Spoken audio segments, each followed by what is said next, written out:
to America Live, a jam-packed program of late-breaking stories without the spin. I'm Megyn Kelly, and we begin with breaking news on 10 Americans now jailed in Haiti, accused of trying to traffic in children.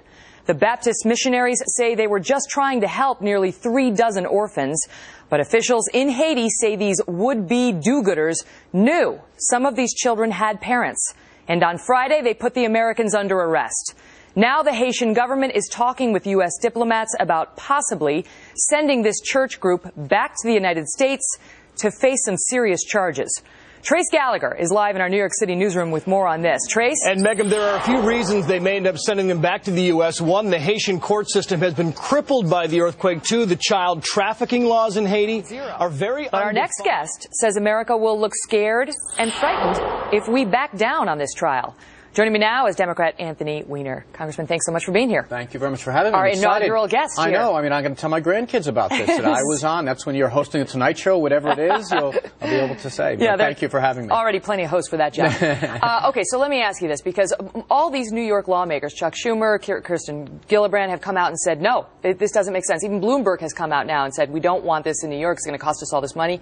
You're the lone holdout. You're the one saying we're going to look scared and frightened if we don't do it here. Why? Well, look, I'm going to leave it to the Justice Department to make this call, but for 6 years we've held this guy, and we haven't had him face justice.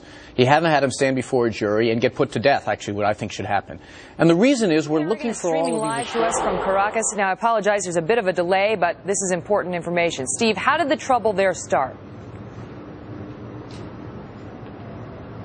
Megyn, it all started over a speech here in Venezuela. By law, whenever Hugo Chavez gives a speech, it has to be carried by every television channel in the country, even if that speech sometimes lasts for 6 or 7 hours. Well, one cable channel refused. Its license was taken away the next day. Since then, there have been protests sparked across the country, not just here in Caracas. It's mainly being led by... Thanks, Juan. Well, the motto of the Wounded Warrior program is that the greatest casualty is being forgotten. And if you were at a ski resort in southern Vermont this weekend, you would have seen some moving moments as the program helped disabled veterans taking to the slopes to prove that their battle scars will not slow them down. Our own Molly Line was on hand for the action. She is now back in our Boston bureau with the details. Molly, tell us about it.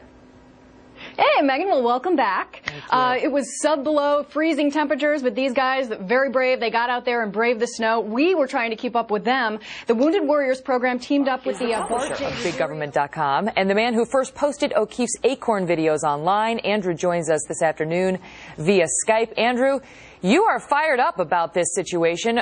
O'Keefe gets arrested last week, accused of doing something in Mary Landrieu's office he shouldn't have been doing. The media jumps on this story, puts his face up all over, and you are coming to his defense. Why? You know, that's the problem with Skype. It's a miracle technology, for those of you not familiar, because you can take your little computer and you can hook up anybody in the world, but sometimes those little internet lines, the same way they kick you off when you're doing your online shopping, they kick off our guests.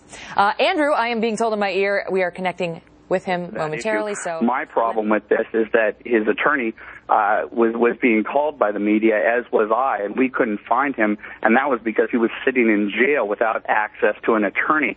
The panty bomber on Christmas was given this guy's from Al-Qaeda, and he's not even an American citizen, and he's given access to an attorney right away. And I believe that this was a concerted effort, this is just my opinion, to allow for the media to frame the issue, to put James O'Keefe in a very bad position. And the mainstream media has had to issue retractions based upon a false narrative of wiretapping and bugging, but the damage was done. What motivation would the U.S. Attorney's Office have to do that?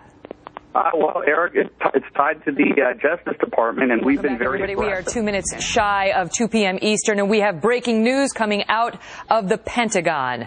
We have reports now of our military putting more pressure on Iran, beefing up missile defense systems in the Persian Gulf.